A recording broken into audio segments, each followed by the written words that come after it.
El febrer de 1931, finalment, Francesc Macià pot tornar de l'exili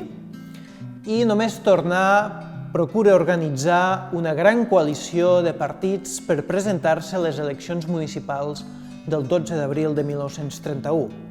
Per fer-ho, al març de 1931,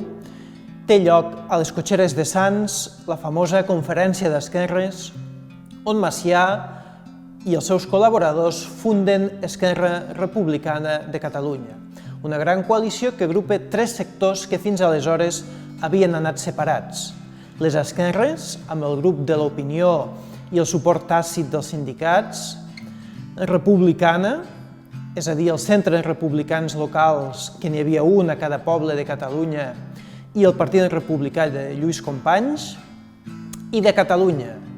els sectors més nacionalistes i independentistes encapçalats pel mateix Francesc Macià i el seu estat català. Contra tot pronòstic, el 12 d'abril de 1931, Macià i Esquerra guanyen les eleccions i, finalment, el 14 d'abril, proclama la República Catalana. Si voleu conèixer aquesta història, veniu a l'Espai Macià de les Borges Blanques i us l'explicarem.